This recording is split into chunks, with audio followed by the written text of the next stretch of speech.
Sometimes when your heart is broken and you've lost everything that matters, the smallest act of kindness can change your entire life. Sometimes what everyone else sees as worthless is exactly what your soul needs to heal. Jedediah Boone was a broken man after losing his son to war.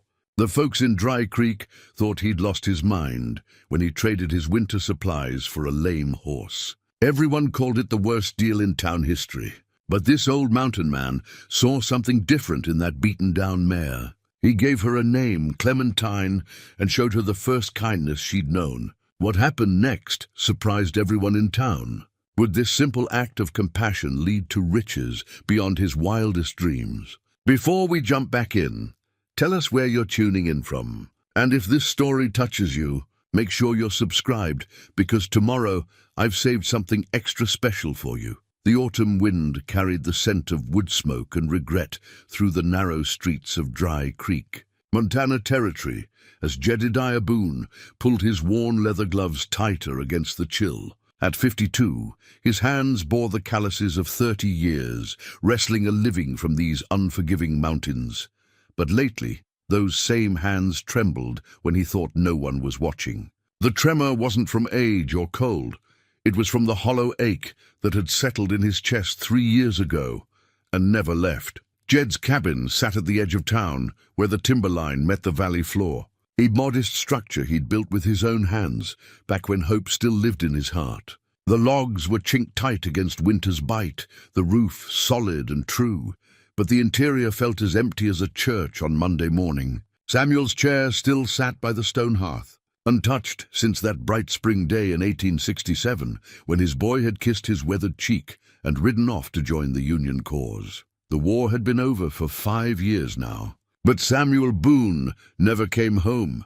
Jed reached into his vest pocket and withdrew a small daguerreotype, its edges worn smooth from countless handlings. Samuel's young face stared back at him, serious and proud in his blue uniform, chin lifted with the confidence of youth. 18 years old, and certain he could help heal a broken nation. The photographer had captured something in the boy's eyes, a light that reminded Jed of his late wife. "Martha, may she rest in peace." "Should have stopped him," Jed whispered to the photograph, "as he had 1,000 times before. Should have tied you to the barn post and kept you safe." But Martha's voice echoed in his memory. "Gentle as summer rain, you can't cage a eagle's heart." Jed let the boy fly, so he had let Samuel fly, and the boy had never returned to the nest. The general store's bell jangled as Jed pushed through the door, his boots heavy on the worn wooden planks. Magnus Cordell looked up from his ledger, his expression shifting from welcome to wariness. Most folks in Dry Creek had grown tired of Jed's melancholy, though they were too polite to say so directly. "Morning, Jed," Magnus said, his voice carefully neutral. "What brings you in today?" "Need supplies for the winter," Jed replied, though his heart wasn't in the words. What was the point of preparing for winter when every day felt like an endless season of cold? Magnus nodded toward the shelves lined with flour sacks, coffee tins, and preserved goods. "Help yourself. Got some good bear fat in yesterday if you're interested." Jed moved through the store like a man in a dream, gathering what he needed. 2 sacks of flour, more than enough for one man who barely ate. A tin of coffee, the only luxury he allowed himself these days. The jar of bear fat would keep him fed when the snows came deep. The bell jangled again, and Pete Morrison burst through the door, his face flushed with excitement and whiskey. "Magnus, you ain't gonna believe what's tied up outside. Some fool's got a horse that's more dead than alive." "What do you mean?" Magnus asked, moving to the window. Skinny as a rail, covered in mud, and limping something fierce. "Owner says he's headed to California, needs to travel light. Wants to trade her for supplies." Jed felt a strange stirring in his chest, something he hadn't experienced in years. Curiosity, perhaps, or maybe just the need to step outside his own sorrow for a moment. He followed the other men to the window. Tied to the hitching post stood the most pitiful creature Jed had ever seen. The mare was small, no more than 14 hands high, with a coat so matted and filthy that her true color was impossible to determine. Her head hung low, and she favored her left front leg. But it was her eyes that caught Jed's attention, dark as storm clouds, but somehow still holding a spark of dignity beneath the weariness. "Poor thing," Magnus muttered. "Ought to be put out of her misery." "Waste of good lead," Pete added with a harsh laugh. The owner emerged from behind the building, a thin man in a battered hat who looked as worn down as his horse. "Name's Collins," he called out. "Anyone interested in a trade? She's gentle as a lamb, just needs some rest and feed. What you want for her?" Magnus asked, though his tone suggested he thought Collins was wasting everyone's time. 2 sacks of flour, coffee, and whatever fat you can spare. They got a long road ahead and winter coming fast. The men erupted in laughter. Pete slapped his knee and shook his head. "Mister, you could get more for that horse's hide than she's worth alive." But Jed wasn't laughing. He found himself walking toward the door, drawn by something he couldn't name. The worn leather gloves on his hands suddenly felt warm, as if they remembered their purpose. "Hold on there," he said quietly. The group fell silent, surprised by Jed's intervention. Collins looked hopeful for the first time since arriving in Dry Creek. "You serious about that trade?" Jed asked. "Jed, don't be a fool," Magnus warned. "That horse won't last the week." But Jed had moved closer to the mare, and she had lifted her head to look at him. In those storm cloud eyes, he saw something familiar, a soul that had been beaten down, but not broken. A spirit that had endured loss and kept breathing, because surrender wasn't in her nature. "What's her name?" Jed asked. Collins shrugged. "Never gave her one. Just called her Horse." Jed reached out slowly, letting the mare catch his scent. Her nostrils fluttered, and to everyone's amazement she took a small step forward. When his gloved hand touched her neck, she didn't flinch. Instead, she seemed to lean into his touch, as if starved for kindness. "I'll take the trade," Jed said quietly. The crowd behind him erupted in protests and warnings, but Jed barely heard them. He was remembering Martha's voice, the way she used to rescue wounded birds and nurse them back to health in their kitchen. "Every creature deserves a chance," she'd say. "Sometimes love is all the medicine they need." Magnus tried one last time to talk sense into him. "Jed, think about this. Winter's coming, and you're trading away your supplies for a horse that can't even carry her own weight." Jed pulled his gaze away from the mare's eyes and looked at his old friend. "Sometimes a man's got to follow his heart, Magnus. Mine's been dead for 3 years. Maybe it's time I listen to what's left of it." The transaction took only minutes. Collins loaded Jed's winter supplies into his wagon with obvious relief and headed west without looking back. The townspeople dispersed, shaking their heads and muttering about poor judgment and winter preparations. But Jed stood beside his new companion in the gathering dusk, one weathered hand resting on her neck, and for the first time in years, he felt something stir in his chest besides grief. "Well, girl," he said softly, "I reckon you need a proper name. How about Clementine? Had a aunt by that name once. Stubborn as a mule, but had the biggest heart in the county." The mare turned her head toward him, and Jed could swear he saw understanding in those storm cloud eyes. Maybe even gratitude. As the first stars appeared over the mountains, Jed Boone led Clementine home, unaware that this simple act of compassion would change both their lives in ways he could never have imagined. In his vest pocket, Samuel's photograph rested against his heart, and for the first time since his boy rode away, Jed felt like he was walking toward something instead of away from everything that mattered. The future stretched ahead like an uncharted trail, full of promise and possibility. And for the first time in 3 long years, that didn't seem like such a frightening prospect. The first challenge came with the dawn. Jed woke to find Clementine standing in the corner of his small barn, trembling despite the blanket he'd thrown over her the night before. Her breathing was labored, and when he approached with a handful of oats, she shied away from the feed bucket as if expecting a blow. "Easy there, girl," he murmured, setting the bucket down and backing away. "Nobody's gonna hurt you here." It took the better part of an hour before hunger overcame fear, and Clementine finally approached the oats. Jed watched from the barn door as she ate, noting how she kept one eye on him at all times, ready to bolt at the first sign of threat. Whatever this mare had endured before arriving in Dry Creek had left scars deeper than the physical ones he could see. Dr. William Henley arrived that afternoon, his medical bag in one hand and a skeptical expression on his weathered face. The town's physician also served as its veterinarian when needed, though he made no secret of his preference for human patients. "Magnus sent me," he explained, eyeing Clementine with professional detachment. "Said you'd taken leave of your senses and needed someone to talk reason into you." Jed bristled, but kept his voice calm. "I need someone to look at her leg, Doc, see if she can be helped." Henley approached the mare with the careful movements of a man who'd been kicked by enough horses to respect their unpredictability. Clementine tensed but allowed the examination, perhaps sensing the doctor's clinical touch was different from whatever rough handling she'd known before. "Well?" Jed asked when Henley stepped back, wiping his hands on a cloth. "The limp isn't from any break or permanent injury," the doctor admitted reluctantly. "Appears to be a stone bruise that's been aggravated by poor shoeing and neglect. With proper care and rest, she should recover fully." Relief flooded through Jed's chest, followed immediately by a surge of anger at Collins and whoever had mistreated this gentle creature before him. "How long?" 2 weeks, maybe 3. Keep her stall clean, check that hoof daily for signs of infection, and don't try to ride her until the tenderness is completely gone." Henley paused, studying Jed's face. "You realize this doesn't change the fundamental problem, don't you?" "What problem?" "Winter, Jed. You traded away your food supplies for a horse you can't work and can't afford to feed. Noble gesture, perhaps, but nobility doesn't fill an empty belly when the snows come." After the doctor left, Jed sat on an overturned bucket in the barn, watching Clementine as she rested in the straw.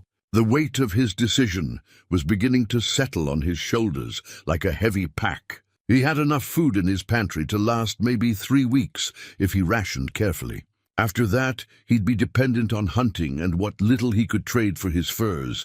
But when he looked at Clementine, seeing how her breathing had already improved with rest and proper feed, he couldn't bring himself to regret the choice. There was something about her quiet dignity that reminded him of Martha's strength during her final illness, a refusal to surrender even when the odds were stacked against survival. That evening, as October's chill settled over the valley, Jed made another discovery that would change everything. While grooming Clementine with an old horse brush he'd found in the barn, he noticed her coat was beginning to shed the layers of dirt and neglect. Underneath the grime, patches of deep chestnut were emerging, shot through with streaks of gold that caught the lamplight like burnished copper.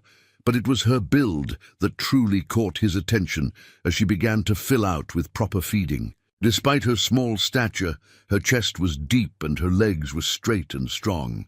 Her head, now that he could see it clearly, was refined and intelligent, with the dished face and arched neck of breeding stock. "Where did you come from, girl?" he wondered aloud, running his hands along her neck. That night, unable to sleep for thinking about the puzzle Clementine represented, Jed lit a lamp and opened the wooden chest where he kept Martha's things. Beneath her wedding dress and prayer book, he found what he was looking for. A leather-bound journal she'd kept about the animals they'd owned over the years. Martha had been raised back in Virginia, and her father had bred horses before the war changed everything. As Jed read her careful notes about bloodlines and breeding, a memory stirred. Martha had once told him about a breed her father prized above all others. Small, hardy horses from the Shenandoah Valley, bred for strength and endurance on mountain trails. The railroad companies had paid premium prices for them before the war scattered the breeding stock to the winds. "Virginia mountain horses," he whispered, looking toward the barn where Clementine rested. The next morning brought visitors, unwelcome ones. Pete Morrison arrived with 2 other men Jed recognized from town. Their expressions a mixture of concern and barely concealed amusement. "Come to check on your investment," Pete said with a grin that didn't reach his eyes. "Word's getting around that you've lost your grip on reality. Jed, some folks are talking about having Doc Henley declare you unfit to manage your own affairs." The threat hung in the air like smoke from a green fire, acrid and choking. Jed felt his jaw tighten, but he kept his voice level. "That so? Now we don't want any trouble," said Ben Crawford, the town's banker. But when a man starts making decisions that could see him starve come winter, well, the community has a responsibility to step in. "Appreciate your concern," Jed replied, his tone suggesting the opposite. "But I'm managing just fine," Pete snorted. "Fine? You traded your winter supplies for a broken-down nag that'll probably be dead before Christmas." "How is that fine?" From inside the barn came a soft whinny, and Jed felt a surge of protective anger that surprised him with its intensity. These men saw only weakness where he was beginning to see strength. "Only failure where he sensed the possibility of redemption, gentlemen," he said quietly. "I'm going to ask you to leave my property now." The three men exchanged glances, and Ben Crawford stepped forward. "Jed, be reasonable. We're trying to help. If you can't see past your grief to make sound decisions, get off my land." Jed's voice carried a steel that made all three men take a step back. For a moment, the broken widower disappeared, replaced by the mountain man who had once faced down grizzlies and survived blizzards that claimed weaker souls. After they left, Jed stood in his doorway, watching their retreating figures and feeling the weight of their words. Maybe they were right. Maybe his grief had clouded his judgment. Maybe he was a foolish old man, throwing away his future for the sake of a damaged horse. But when he turned toward the barn and saw Clementine watching him through the open door, her storm-cloud eyes filled with what looked like understanding, he knew he'd made the right choice. Not the practical choice, perhaps, but the right one. That night, as he sat beside her stall, reading aloud from Martha's journal, Clementine moved closer to the rail that separated them. When he reached out tentatively, she didn't pull away. Instead, she rested her muzzle against his palm, and Jed felt something crack open in his chest, not breaking, but blooming, like ice giving way to spring. For the first time since Samuel rode away to war, Jedediah Boone wasn't alone with his grief. And somehow that made all the difference in the world. 2 weeks into November, the first serious snow arrived with a vengeance that reminded every soul in Dry Creek why winter preparation mattered. Jed woke to find 6 inches of powder blanketing his cabin roof and more falling steadily from a grey sky that promised no mercy. His pantry shelves, once comfortably stocked for a solitary winter, now looked sparse and accusing in the dim morning light. A half-empty flour sack, 2 cans of beans, some dried venison, and precious little else. He'd been eating sparingly, but mathematics didn't lie. At this rate, he'd be facing real hunger before the snows melted. But when he stepped into the barn, with Clementine's morning feed, his worries seemed to lighten. The transformation in the mare over the past weeks had been nothing short of remarkable. Her coat now gleamed like burnished copper in the lamplight, revealing the noble lines that breeding had carved into her frame. The limp was completely gone, and she moved with a fluid grace that spoke of hidden strength. More importantly, she'd begun to trust him. When he approached her stall now, she turned toward him instead of away. Her ears pricked forward with what he could only describe as eagerness. Sometimes she would nicker softly when she heard his footsteps, and the sound never failed to warm something deep in his chest. "Good morning, beautiful," he said softly, stroking her neck as she ate. "You're looking more like your true self every day." The old bridle hanging on a nail near her stall had belonged to Martha's favorite riding mare, long dead now, but remembered fondly. Jed had cleaned and oiled the leather until it was supple again, thinking perhaps it was time to see how Clementine responded to tack. She stood quietly as he slipped the bridle over her head, her dark eyes watching his every movement, but showing no fear. When he led her out of the stall, she followed willingly, her hooves ringing clear and true on the barn's packed earth floor.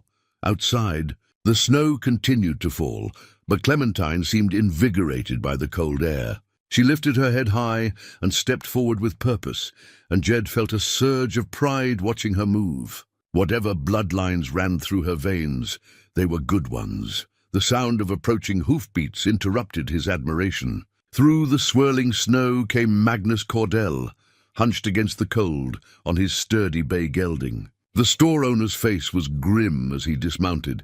"Jed, we need to talk." "Come inside where it's warm," Jed offered, but Magnus shook his head. "This won't take long. I've got bad news. Collins is dead. The words hit Jed like a physical blow. What happened? Froze to death 3 days west of here. Searchers found his body yesterday, along with what was left of your supplies. Looks like he got caught in the storm without proper shelter. Magnus paused, studying Jed's face. Thing is, they also found this in his wagon. He handed Jed a small leather pouch that clinked with the sound of metal. Inside were 3 gold coins and a folded piece of paper, yellowed with age. Jed's hands trembled slightly as he unfolded it, revealing faded ink in a woman's careful handwriting. Certificate of bloodline registration, he read aloud, his voice barely above a whisper. Virginia Mountain Horse, damn sweet Caroline of Shenandoah. Sire, Thunder Mountain King. He looked up at Magnus, his eyes wide with understanding. This is Clementine's breeding record. Magnus whistled low.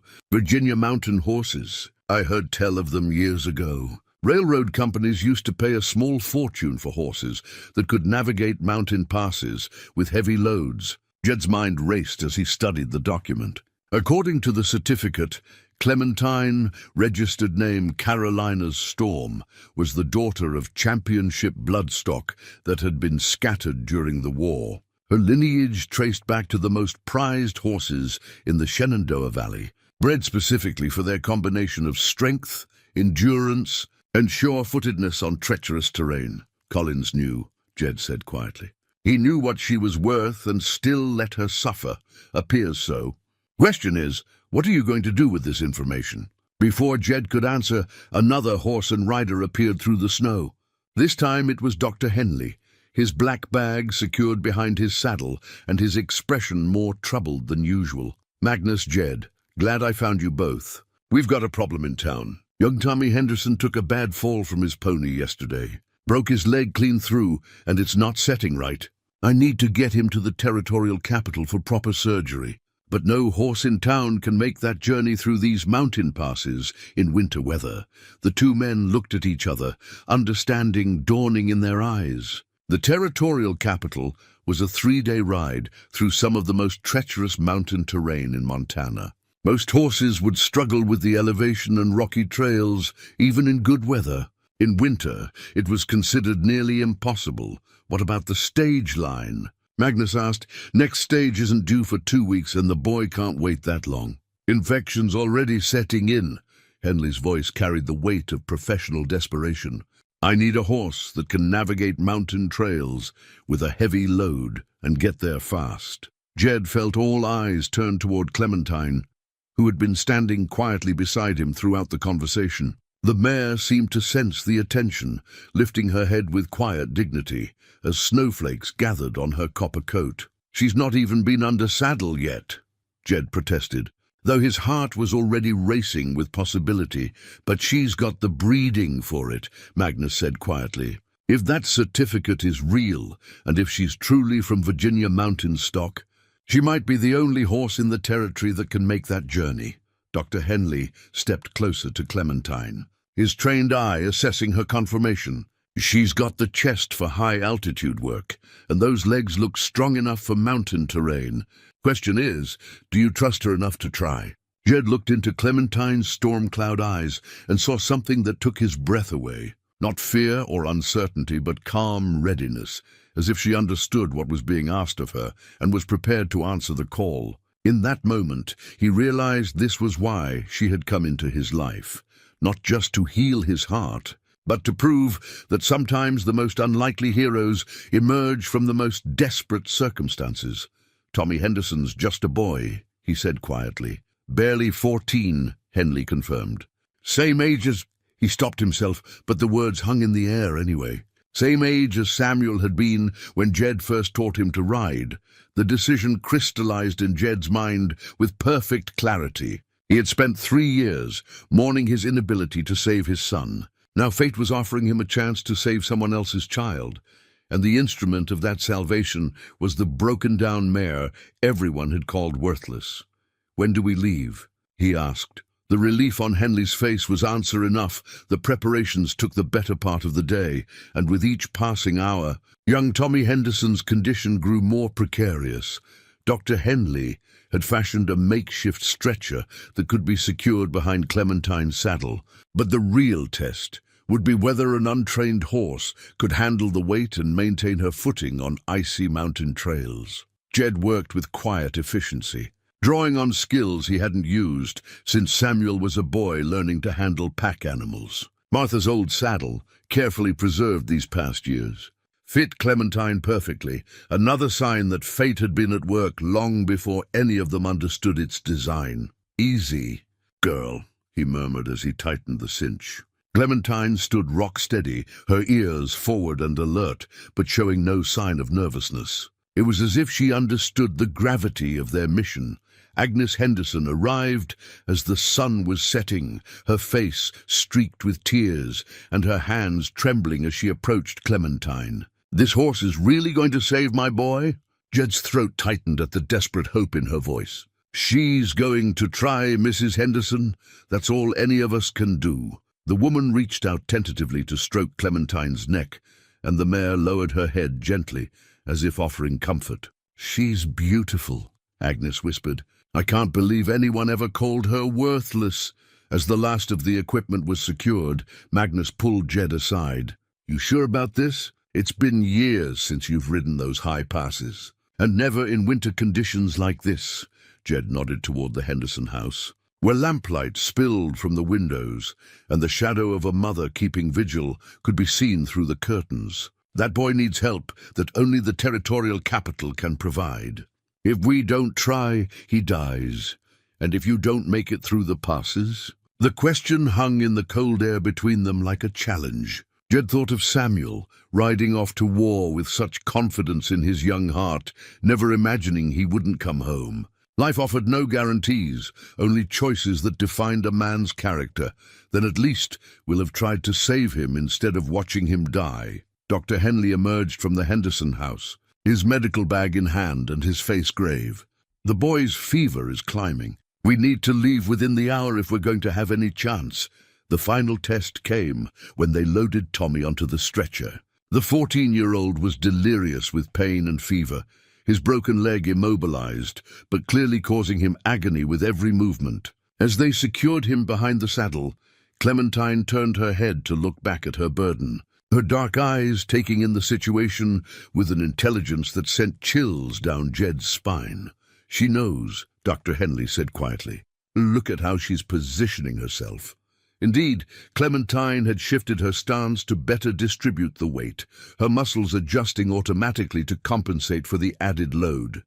When Tommy moaned softly in his delirium, she nickered in response, not the sharp call of alarm, but a low, comforting sound that seemed to ease the boy's distress.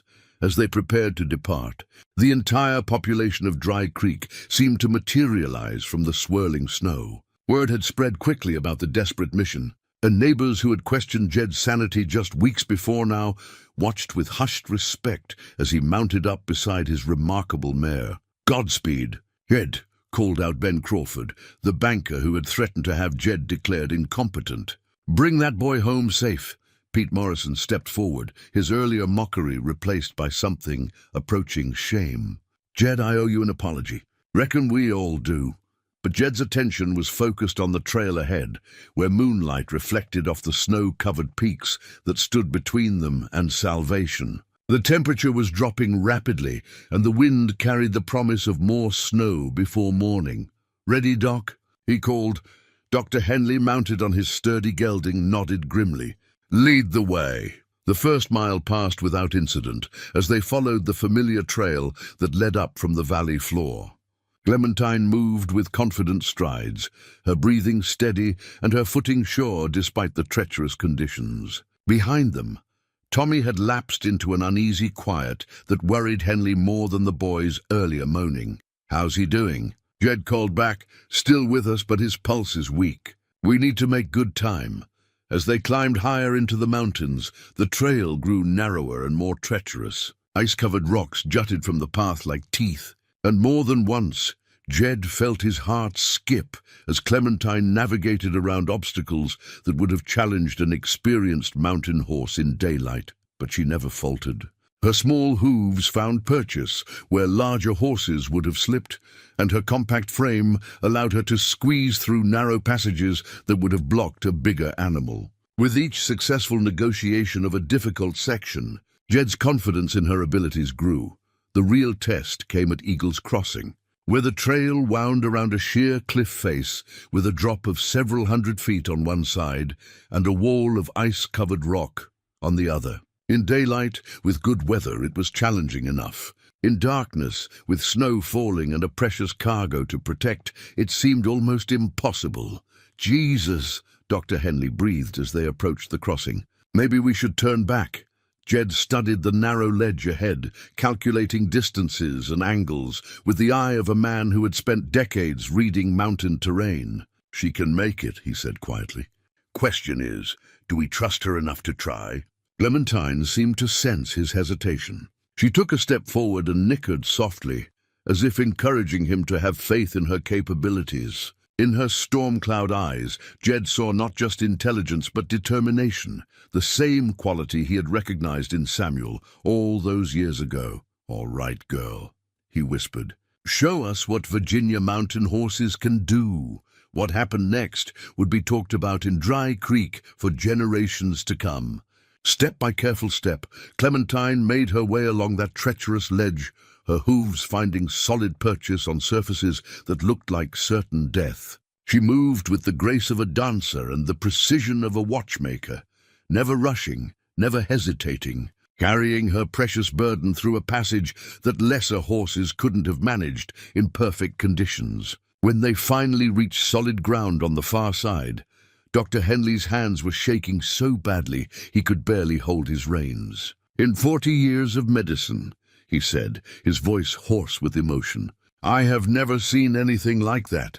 But Jed was already looking ahead to the next challenge, his heart filled with a pride and hope he hadn't felt since Samuel was alive. Clementine had proven herself worthy of her noble bloodline, and they still had 2 days of mountain travel ahead of them.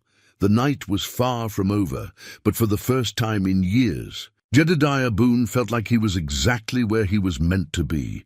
Dawn broke grey and bitter over the high mountain camp where they had stopped to rest. Jed had found shelter in a shallow cave he remembered from his trapping days, big enough to protect them from the wind, but open enough that Clementine could stand comfortably inside, with Tommy still secured to the stretcher on her back. The boy's condition had worsened during the night. His fever burned high enough that Dr. Henley had stopped trying to hide his worry, and his broken leg showed signs of infection that made the physician mutter darkly about time running short. They had covered maybe half the distance to the territorial capital, but the worst terrain still lay ahead. We need to push harder today, Henley said, as he checked Tommy's pulse for the 3rd time in an hour. If we don't get him to surgery soon. He didn't finish the sentence, but Jed understood. The boy was dying slowly, and their desperate mission would become a futile race against time. What troubled Jed more than the medical urgency was the change he sensed in Clementine. During their brief rest, she had refused the oats he offered, and her breathing seemed more labored than it should have been given the pace they had maintained. When he ran his hands along her legs, checking for injury, she flinched slightly at his touch. Something wrong with her? Henley asked, noticing Jed's concern. Not sure. She's favoring her right side a little. Could be the cold affecting her muscles, or maybe the weight of the stretcher is wearing on her more than she's letting on.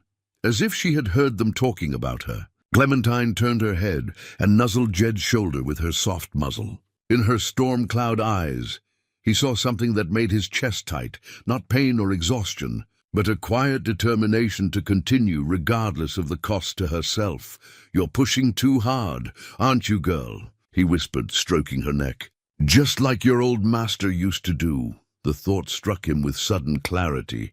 According to the breeding certificate, Clementine had been sired by Thunder Mountain King, a stallion renowned for his willingness to work until he collapsed rather than disappoint his rider. That same trait, noble to a fault, might be driving Clementine beyond her physical limits as they prepared to resume the journey. An unexpected sound drifted up from the valley below. Voices growing stronger as they approached. Dr. Henley grabbed his rifle while Jed moved to Clementine's head, ready to quiet her if she showed any sign of whinnying.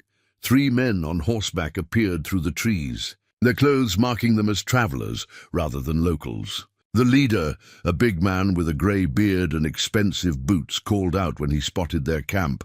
"Hello there! Mind if we share your fire for a few minutes?" We're about froze through. Dr. Henley kept his rifle ready but nodded permission. As the strangers dismounted, Jed noticed their horses. Fine animals, well-fed and perfectly groomed, but already showing signs of struggle with the high altitude and difficult terrain. "Name's William Cartwright," the bearded man said, extending a gloved hand. "These are my associates, Mr. Blake and Mr. Stevens. We're surveying potential railroad routes through these mountains." Railroad. The word hit Jed like a physical blow as he remembered Martha's journal entries about the premium prices paid for mountain horses before the war. If these men were scouting for the railroad, they would know the value of what they were seeing. "That's quite a horse you've got there," Blake observed, his eyes studying Clementine's conformation with obvious expertise. "Unusual to see her type this far west. She's just a local mare," Jed replied carefully. But he could see the skepticism in the surveyor's face. Stevens had moved closer to examine Clementine, and his sharp intake of breath confirmed Jed's fears. "Good Lord, that's a Virginia mountain horse. I'd swear by her bloodlines that she's from the Thunder Mountain King line." The 3 surveyors exchanged meaningful glances, and Cartwright stepped forward with a smile that didn't reach his eyes. "Gentlemen, you may not realize what you have here. That mare is worth a considerable sum to the right buyer, specifically to the railroad company I represent." "She's not for sale," Jed said flatly. "Everything's for sale at the right price. We're authorized to offer up to $5,000 for proven mountain stock." $5,000. The sum hung in the cold mountain air like a golden promise. More money than Jed had seen in his entire life, enough to buy a dozen farms or start a new life anywhere he chose. Behind him, he heard Dr. Henley's sharp intake of breath, but when Jed looked at Clementine, standing patiently with Tommy Henderson strapped to her back, suffering in silence so that a boy might live, the decision was easier than breathing. "I told you, she's not for sale." Cartwright's smile faded, replaced by the hard expression of a man accustomed to getting what he wanted. "Mr. Boone, yes, we know who you are. You're being foolish. That horse is wasted on a broken-down trapper living in poverty. We could give her the care and purpose she deserves." "The purpose she deserves is saving that boy's life," Jed replied, his voice carrying the steel that had once faced down grizzlies and claim jumpers. Stevens tried a different approach. "What if we offered to escort you to the capital with our horses? You could complete your mission and still make the sale, with your horses." Jed gestured toward their mounts, which were already showing signs of distress from the high altitude. Those animals wouldn't last another mile in this terrain. "Clementine's the only horse in these mountains that can make this journey, and she's going to finish it." The 3 men exchanged frustrated glances, clearly unaccustomed to having their offers refused. Blake stepped forward, his hand resting meaningfully on his gun belt. "Perhaps you don't understand the situation, old man. The railroad is coming through these mountains, whether you cooperate or not. It would be better for everyone if we could settle this amicably." The threat was subtle but unmistakable. Dr. Henley raised his rifle slightly, and the tension in the small camp became palpable. But it was Clementine who broke the standoff. Stepping forward with Tommy still on her back and placing herself between Jed and the strangers. In that moment, the mare's intelligence and loyalty were unmistakable. She understood the danger and had positioned herself to protect both her master and the wounded boy, despite her own exhaustion and pain. Cartwright studied the scene for a long moment, then shook his head in disgust. "You're making a mistake, Boone. The railroad remembers its friends and its enemies." As the 3 surveyors mounted their struggling horses and disappeared down the trail, Dr. Henley lowered his rifle and looked at Jed with newfound respect. $5,000, Jed. You just turned down more money than most men see in a lifetime." Jed stroked Clementine's neck, feeling the strength and courage that flowed beneath her copper coat. Some things can't be bought, Doc. Loyalty is one of them. Trust is another. From the stretcher came a soft moan, reminding them both that time was still their enemy. But as they resumed their journey into the high peaks, Jed felt a new confidence in their mission. Clementine had proven herself capable of facing any challenge, and he was beginning to understand that her true value had nothing to do with money. The afternoon brought them to Devil's Backbone, the most treacherous stretch of mountain trail in the territory. Here the path narrowed to barely 4 feet wide, with a sheer drop on one side that disappeared into mist and jagged rocks jutting from the mountain face on the other. Even in good weather, seasoned mountaineers approached this passage with respect bordering on reverence. In the growing storm, with ice coating every surface and visibility reduced to mere yards, it seemed like madness to attempt the crossing. Tommy's condition had deteriorated further during the morning's travel. His fever had broken twice, leaving him drenched in sweat that froze almost immediately in the bitter air, and his moments of consciousness were marked by delirious rambling about his mother and the pony that had thrown him. Dr. Henley's face had taken on the grim expression of a man watching death approach despite his best efforts. "We have to try," Henley said when Jed voiced his concerns about the passage ahead. "If we turn back now or wait for better weather, the boy won't see another sunrise." Clementine stood at the entrance to Devil's Backbone, her breath forming white clouds in the frigid air. Jed could feel the tremor in her muscles, the exhaustion that she had been hiding out of sheer determination. Her right foreleg was definitely favoring now, though she tried to mask it when she thought he was watching. "Girl, you've already given more than anyone had a right to ask," he whispered into her ear. "No one would blame you if you couldn't make this last push." In response, Clementine stepped forward onto the icy ledge, her hooves finding purchase with the instinctive precision of her mountain-bred ancestors. It was as clear an answer as any words could have provided. The crossing began in tense silence, broken only by the wind whistling through the peaks and the careful clip-clop of Clementine's hooves on stone. Dr. Henley followed on his gelding, but it quickly became apparent that his horse was struggling with both the narrow footing and the altitude. Halfway across, disaster struck. A sudden gust of wind caught them exposed on the ledge, and Henley's gelding stumbled, his hooves sliding on a patch of black ice. The horse whinnied in terror as he scrambled for purchase, his hindquarters swinging dangerously close to the edge. "Whoa, easy," Henley shouted, but panic had seized his mount. The gelding reared, nearly throwing his rider, and for a horrible moment it looked like both horse and man would plunge into the abyss. Clementine's response was immediate and extraordinary. Despite carrying Tommy's weight and fighting her own exhaustion, she backed carefully along the narrow ledge until she was close enough to stretch her neck toward the terrified gelding. Her calm presence seemed to steady the panicked horse, and she nickered softly, a sound that somehow cut through the wind and fear to reach him. The gelding's wild eyes fixed on Clementine, and gradually his panic subsided. Step by careful step, with her encouragement, he regained his footing and moved away from the precipice. "My God," Dr. Henley breathed.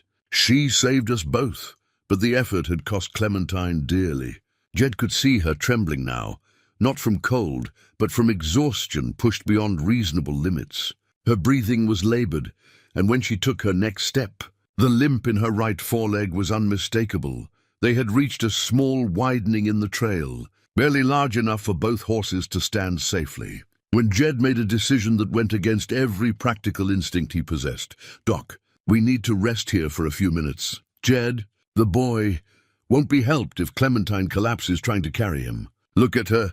Dr. Henley followed his gaze and saw what Jed had been trying to ignore. Clementine was favoring her right leg significantly now, and her head hung lower than it had all day. The noble mare who had carried them through impossible terrain was finally showing the effects of her heroic effort, as they sheltered in the slight protection of an overhanging rock. Jed examined Clementine's leg as best he could in the difficult conditions. What he found made his heart sink.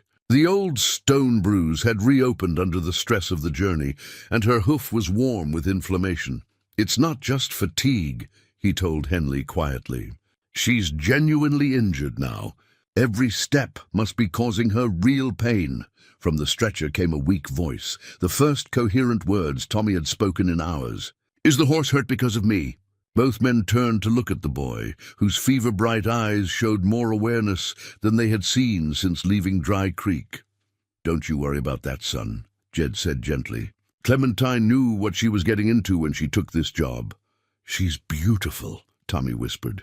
"Like the horses in my storybooks. Is she really going to carry me all the way to the doctor?" Jed met Dr. Henley's eyes over the boy's head. They both knew the truth. Clementine was pushing herself beyond her physical limits, out of pure heart. But heart alone might not be enough to complete the journey. It was then that Jed remembered something from Martha's journal, a passage about the Thunder Mountain King bloodline that he had read but not fully understood until this moment. The great stallion had been famous not just for his endurance, but for his ability to find reserves of strength when lives depended on him. It was as if the horses of that line understood when they carried more than just riders, when they carried hope itself. "Tommy," Jed said, his voice rough with emotion, "I want you to do something for me. Can you reach out and touch Clementine's neck?" The boy's small hand emerged from beneath the blankets and rested on the mare's copper coat. Immediately Clementine turned her head to look back at him, her storm cloud eyes gentle despite her pain. "Tell her thank you," Jed whispered. "Tell her what it means to your mama that she's trying to save you." "Thank you, Clementine," Tommy said softly. "Mama says angels watch over little boys, but I think sometimes they come with 4 legs and a kind heart." The mare nickered in response, and something seemed to pass between horse and boy in that moment, an understanding that transcended words. When Clementine straightened up and took a step forward, her limp was still there, but her spirit seemed renewed. "She's ready to go on," Dr. Henley observed with wonder in his voice. As they prepared to tackle the final stretch of Devil's Backbone, Jed felt a profound humility wash over him. He had thought he was saving Clementine when he made that foolish trade in Dry Creek, but the truth was more complex. She was saving him from his grief, from his isolation, and from the bitter cynicism that had been eating away at his soul since Samuel died. Now, as she prepared to risk everything for a boy she barely knew, Clementine was teaching him the most important lesson of all, that true wealth had nothing to do with gold coins or comfortable circumstances, and everything to do with the willingness to sacrifice for others. The capital city was still hours away, but Jed knew now that they would make it. Not because the journey had gotten easier, but because they were no longer traveling alone. They carried the hopes and prayers of everyone who loved them, and that was a load that even a Virginia mountain horse could bear with pride. They reached the territorial capital just as the sun set behind the western peaks, painting the sky the color of fresh blood. Clementine's hooves rang hollow on the wooden planks of the main street as they made their way to the territorial hospital, a modest 2-story building that represented civilization's furthest outpost in the wilderness. Dr. Henley had sent word ahead with a rider they'd encountered on the outskirts of town, and a medical team was waiting when they arrived. As careful hands lifted Tommy from the stretcher, Clementine stood with her legs splayed wide, finally allowing her exhaustion to show now that her burden was safely delivered. "Good girl," Jed whispered, his own legs unsteady as he dismounted. "You did it. You saved him." The territorial surgeon, Dr. Marcus Webb, was a thin man with prematurely grey hair and hands that moved with the precise confidence of years spent mending broken bodies on the frontier. After a quick examination of Tommy, he nodded grimly to Dr. Henley. "You got him here just in time. Another few hours, and we would have lost him to the infection. As it is, the surgery will be touch and go." As Tommy was carried into the hospital, he managed one last look back at Clementine. "Thank you," he whispered, his voice so soft it was almost lost in the evening bustle of the town. Jed led Clementine to the livery stable, where the hostler took one look at the exhausted mare and shook his head in amazement. "Mister, I don't know what that horse has been through, but she's about used up. You push her much further, and she'll be no good to anyone." That night, as Clementine rested in a warm stall with fresh hay and oats, Jed sat in the saloon across the street, nursing a whiskey and trying to process what they had accomplished. The adrenaline of the desperate journey was wearing off, replaced by a bone-deep weariness that made him feel every one of his 52 years. It was there that fate dealt its final hand. A well-dressed stranger approached his table, removing his hat to reveal silver hair and the bearing of a man accustomed to authority.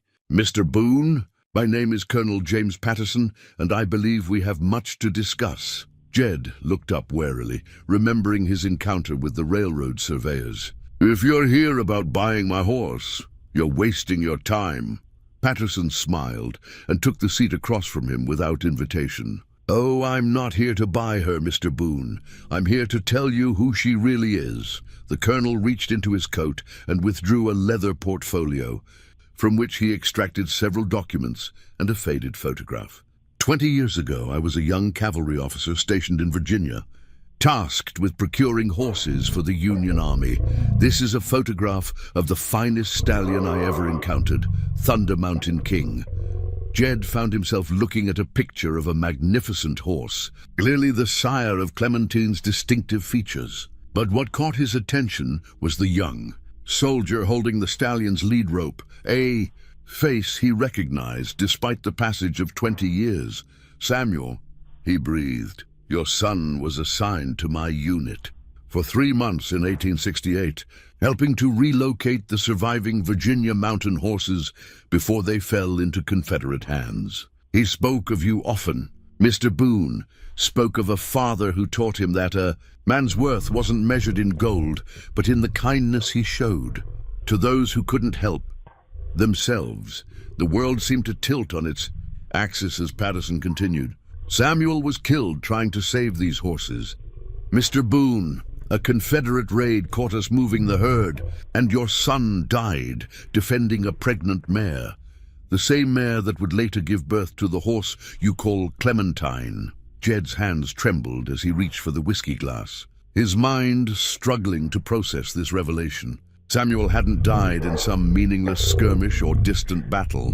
He had died protecting the very bloodline that had now saved Tommy Henderson's life. "I don't understand," Jed managed. "How did Clementine end up with Collins? How did she get to Dry Creek?" Patterson's expression grew darker. "That's the tragedy of it, Mr. Boone. After the war, the surviving horses were scattered. Some went to private breeders, others were sold to settle debts. Clementine, Carolina Storm was her registered name, ended up in the hands of a man named Garrett, who used her brutally and sold her when she could no longer work to his satisfaction. She passed through a dozen owners over the years, each one seeing only a small, unremarkable mare instead of the treasure she truly was. Until Collins. Collins was actually my agent. Mr. Boone, I've been searching for the surviving Thunder Mountain horses for 15 years, trying to preserve what's left of the bloodline. When Collins found Clementine in a trader's lot, half dead from neglect, he was supposed to bring her to me. But something went wrong. Maybe the weather, maybe his conscience. Instead, he ended up in Dry Creek, and fate put her in your hands." Jed stared at the photograph of his son, seeing Samuel's gentle smile and remembering the boy's love for all living creatures. "He would have wanted her to be saved more than that," Patterson said quietly. "He made me promise something before he died. Made me swear that if I ever found the foal of the mare he died protecting, I would ensure she ended up with someone who would love her as she deserved to be loved, not use her for profit." The implications of this revelation crashed over Jed like an avalanche. Samuel hadn't just died in the war. He had died protecting the very bloodline that would eventually heal his father's broken heart. Clementine wasn't just a lucky find or a charitable impulse. She was Samuel's final gift, delivered across 20 years and 1,000 miles of hardship to find her way to the one man who needed her most. "There's more," Patterson continued, producing another document from his portfolio. When Samuel died, he left instructions for his personal effects to be held until the war's end, and then distributed according to his wishes. Most of it went to you, of course, but he left something specific for the owner of Carolina's storm. Should she ever be found, he handed Jed a sealed envelope, yellowed with age, but still bearing Samuel's careful handwriting, for the guardian of my foal. With shaking hands, Jed broke the seal and unfolded the letter inside. Samuel's familiar script swam before his eyes as he read words written by a young man who had somehow known he wouldn't survive to deliver them himself. Dear friend, if you are reading this, then Carolina's storm has found her way to someone who sees her true worth. I pray that someone is my father, for there is no man alive with a gentler hand or a kinder heart with wounded creatures. This mare's mother died trying to protect her foal from men who would have used her poorly. I died trying to protect them both. But death is just another frontier, and love finds a way to cross even that divide. Take care of her, and she will take care of you. In this broken world, that is miracle enough for any man. Your obedient servant, Samuel Boone. Tears ran unchecked down Jed's weathered cheeks as he finished reading. Across the table, Colonel Patterson waited respectfully for him to compose himself. He knew, Jed whispered finally. Somehow he knew she would find her way to me. Your son was a remarkable young man, Mr. Boone. He saw connections and possibilities that escaped the rest of us. And he was right about one thing. In this broken world, love does find a way to cross any divide. As if summoned by their conversation, a commotion outside the saloon drew their attention. Through the window, they could see Dr. Webb emerging from the hospital with a broad smile on his face. The surgery was a complete success. He called to the gathering crowd. The boy will make a full recovery. Jed closed his eyes and felt 20 years of grief begin to lift from his shoulders. Samuel was gone, but his legacy lived on in the mare who had carried a wounded boy to safety and in the lesson he had taught about the transformative power of compassion. When he opened his eyes, Colonel Patterson was watching him with understanding. So, what will you do now, Mr. Boone? The railroad is still interested in acquiring her, and they have deep pockets. Jed carefully folded Samuel's letter and placed it in his vest pocket next to his son's photograph. Both artifacts would stay with him for the rest of his days, reminders of the invisible threads that connected all living things and the miracles that grew from simple acts of kindness. I'm going to take her home, he said quietly. And I'm going to love her as she deserves to be loved, just like Samuel wanted. Colonel Patterson smiled and raised his glass in a toast. To Samuel Boone, who taught us all that some gifts are worth dying for. Outside, snow began to fall again, but for the first time in years. Winter didn't seem like an enemy to Jedediah Boone. It seemed like a promise that spring would come again, bringing new life and new possibilities to a world made richer by love and sacrifice. The return journey to Dry Creek should have been a triumphant procession, but the revelation of Samuel's connection to Clementine had changed everything. For Jed, as they made their way back through the mountain passes at a more leisurely pace, allowing Clementine time to heal from her injured hoof, he found himself seeing the landscape through new eyes. Every ridge and valley seemed to whisper with the presence of his son, as if Samuel had somehow guided their steps along these very trails 20 years ago. The photograph of his boy standing beside Thunder Mountain King had become a talisman that Jed touched repeatedly throughout each day, marveling at the invisible threads that had woven their lives together across time and distance. Dr. Henley rode beside them in contemplative silence for most of the first day, clearly processing his own thoughts about what they had witnessed. Tommy Henderson's miraculous recovery had been the talk of the territorial capital, but it was the story of Clementine's heritage that had truly captured people's imagination. Jed, Henley said as they made camp on the second evening, I've been thinking about what Colonel Patterson told us, about the railroad's interest in the Virginia mountain horses. Jed looked up from where he was examining Clementine's hoof, relieved to find that the inflammation was subsiding. What about it?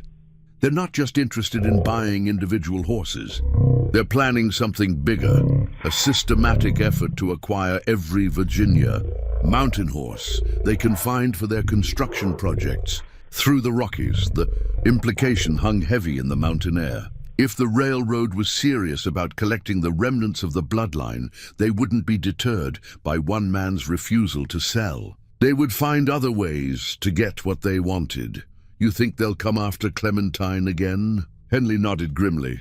Patterson seemed like an honorable man, but he's not the one making the financial decisions. Those railroad barons don't like taking no for an answer, especially when there's profit involved. That night, as if conjured by their conversation, they heard the sound of multiple horses approaching their camp.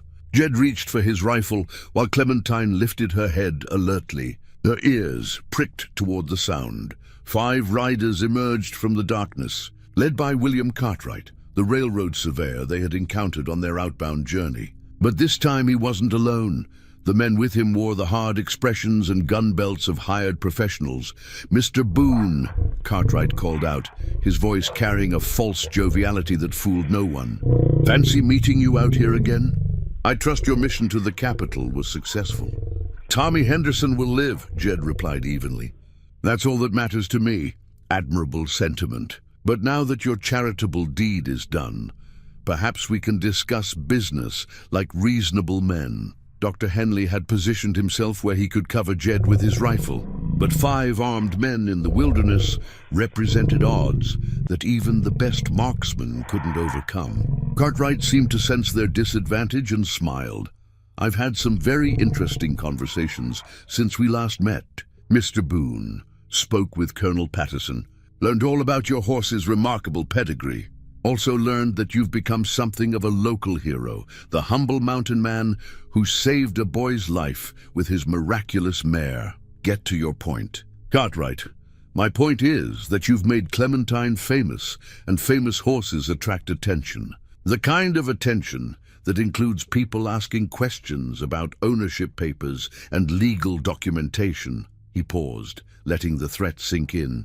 "You see, we've done some research, and it appears that your horse's previous owner, the late Mr. Collins, may not have had clear title to her when he made that trade with you."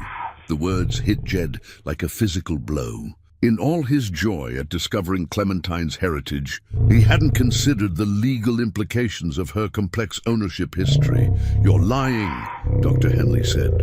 But his voice lacked conviction. Cartwright produced a thick folder from his saddlebags. "Bill of sale from a livestock dealer in Colorado, dated 3 months before Collins arrived in Dry Creek, shows that the horse in question was sold to pay off debts, with clear instructions that she was to be delivered to railroad agents for transportation to California." Jed's heart sank as he realized the trap they were walking into. "Even if that's true, I traded for her in good faith." "Of course you did. But unfortunately, good faith doesn't establish legal ownership when the seller didn't have the right to make the transaction in the first place." Cartwright's smile was predatory now. "However, the railroad is prepared to be reasonable. We'll pay you fair compensation for your time and trouble. Say $200 and take the mare off your hands. No legal challenges, no questions asked.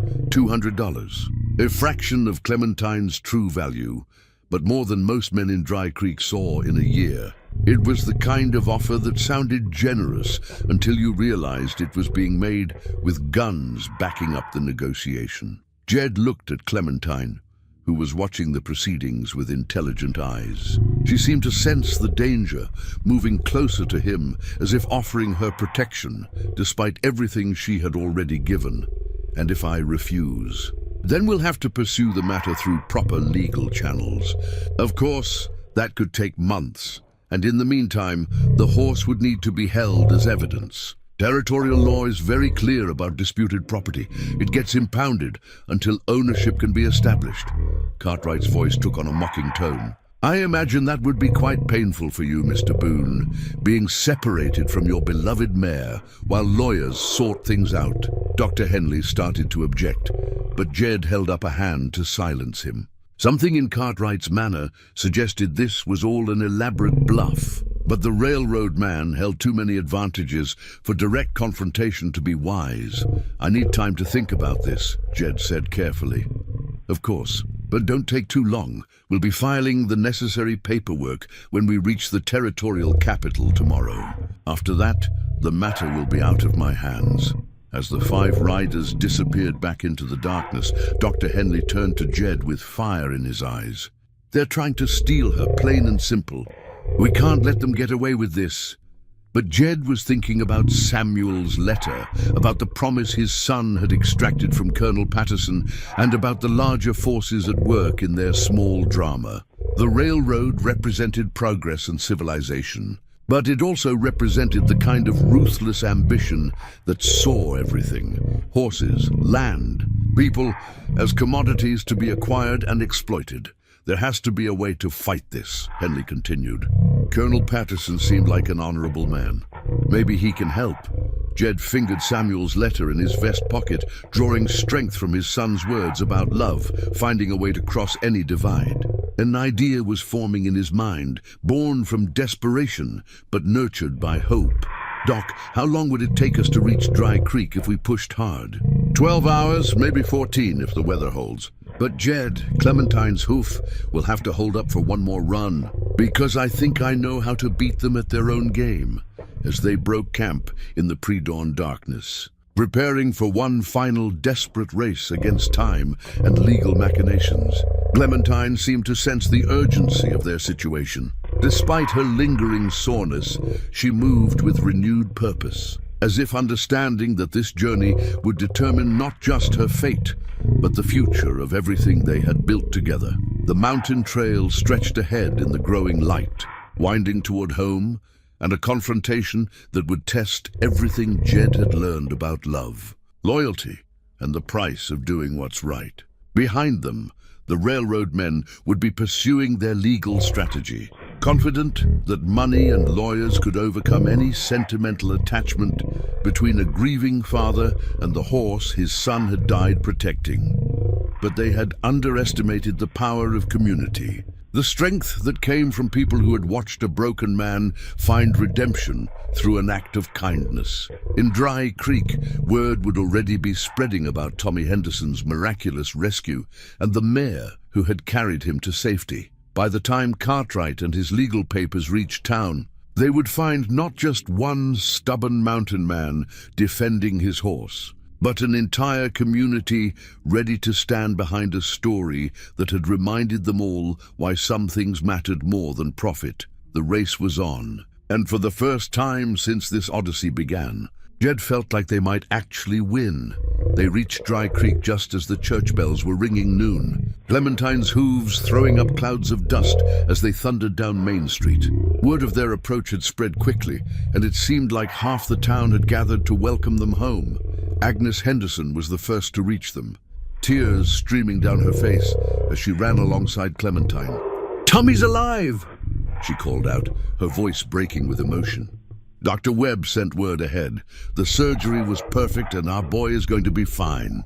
The crowd erupted in cheers and applause, but Jed barely heard them. His eyes were scanning the street for any sign of railroad agents or legal officials. They had perhaps hours before Cartwright's papers reached the territorial marshal, and everything depended on what happened next. Magnus Cordell pushed through the crowd, his weathered face beaming with pride and something that might have been shame. "Jed, the whole territory's talking about what you and Clementine did. Folks are calling it a miracle. Magnus, I need to talk to everyone, the whole town. Can you ring the meeting bell?" The store owner looked puzzled, but nodded. Within minutes, the bronze bell that called the community together for important decisions was clanging across the valley. People began converging on the small square in front of the general store, their faces filled with curiosity and celebration. As the crowd gathered, Jed remained mounted on Clementine, her copper coat gleaming in the afternoon sunlight. She stood proudly despite her exhaustion, as if sensing that this moment would define both their futures. "Folks," Jed began, his voice carrying across the square, "you all know what Clementine and I did these past few days. We saved Tommy Henderson's life, and we proved that sometimes the things others call worthless are actually the most precious of all." Murmurs of agreement rippled through the crowd. Pete Morrison, who had mocked Jed's trade just weeks before, called out, "That horse is worth her weight in gold, Jed." "That's the problem," Jed replied grimly. "The railroad thinks so too." He told them about Cartwright's visit, about the legal challenge, and the threat to take Clementine away. As he spoke, he could see anger building in the faces around him. Not the casual irritation of inconvenience, but the deep fury that came when outsiders threatened one of their own. "They can't do that," shouted Ben Crawford, the banker who had once questioned Jed's competence. "You saved that boy's life."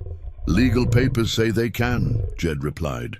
"Unless we can prove that Clementine belongs here, with people who understand her true value."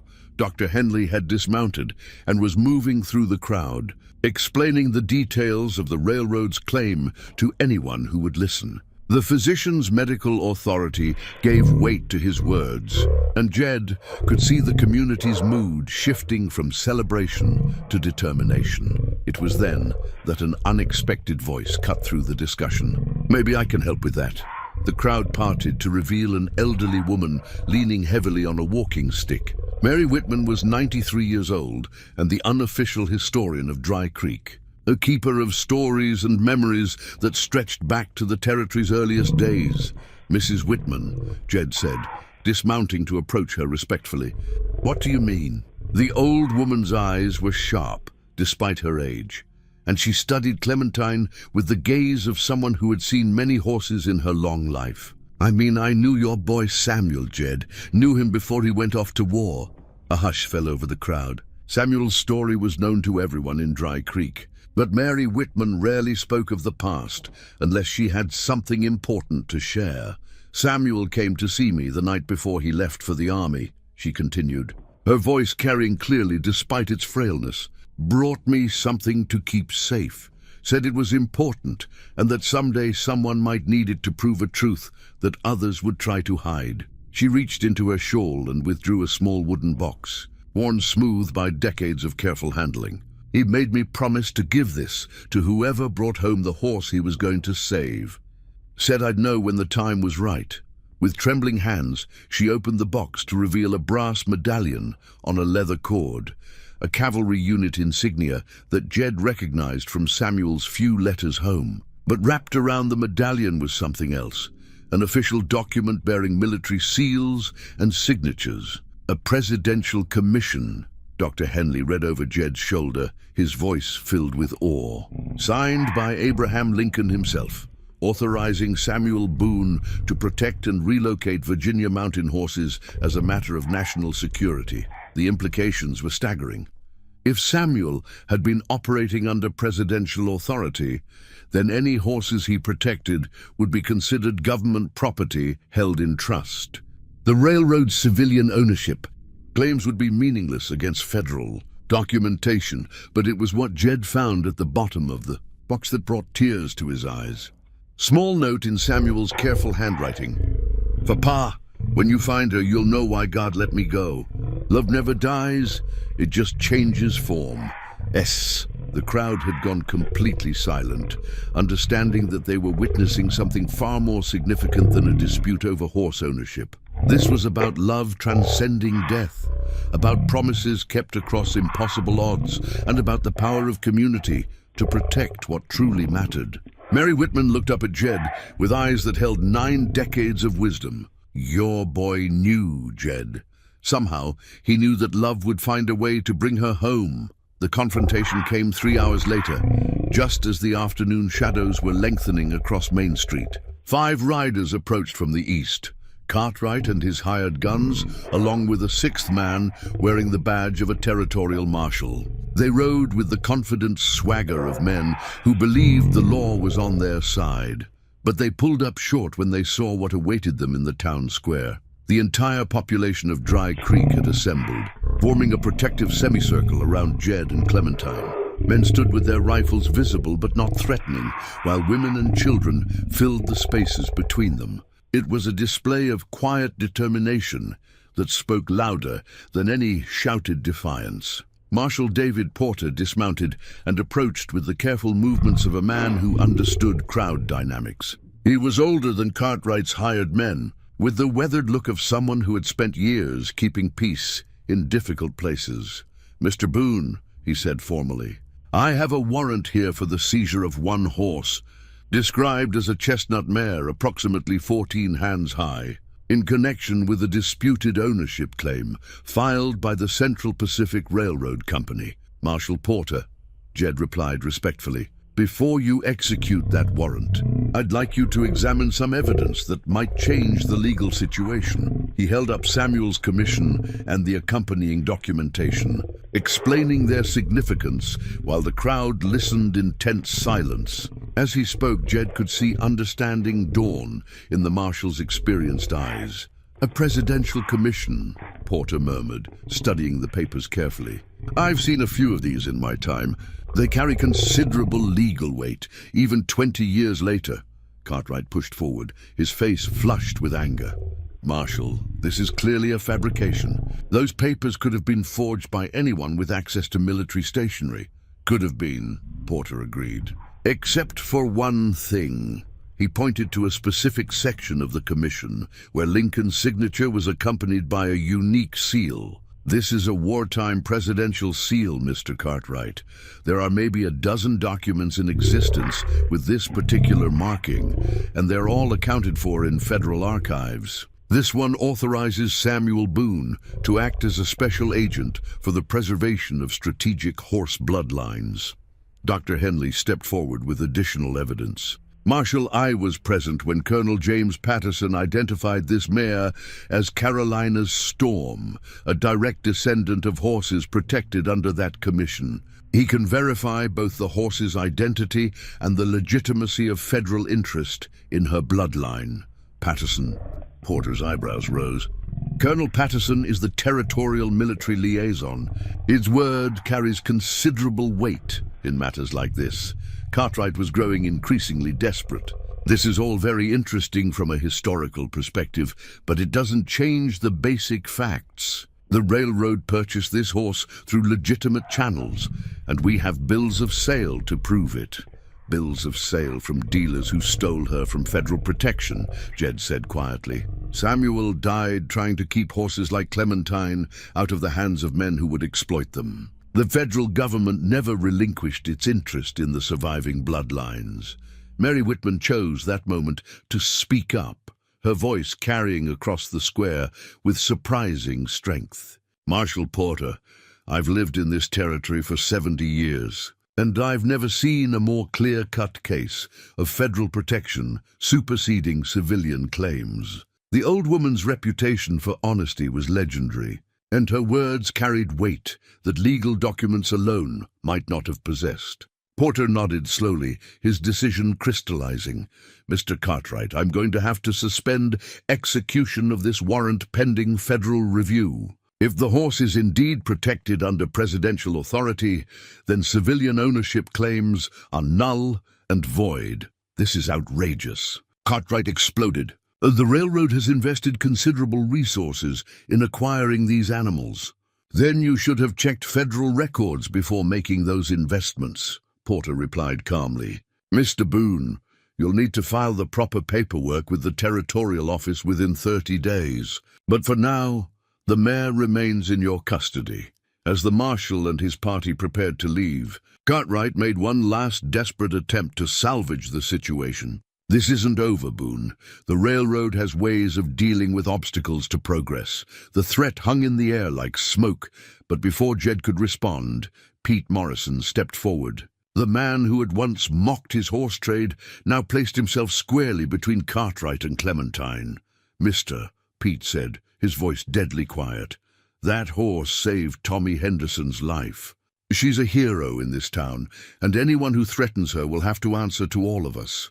One by one, the other townspeople moved forward, forming a protective barrier around Jed and Clementine. Magnus Cordell stood beside Pete, followed by Ben Crawford, Dr. Henley, and dozens of others who had witnessed the transformation of both man and horse. Cartwright looked around at the determined faces surrounding, him and realized that his legal maneuvering had only strengthened the community's resolve. Sometimes the law was about more than paperwork and ownership claims. Sometimes it was about justice and the recognition that certain bonds transcended mere property rights. As the railroad men rode away empty-handed, the crowd began to disperse, but not before each person had taken a moment to touch Clementine's neck or whisper words of gratitude for what she had done. Standing in the gathering dusk, with his hand on his beloved mare's neck, Jedediah Boone finally understood what Samuel had known all along, that love truly never dies.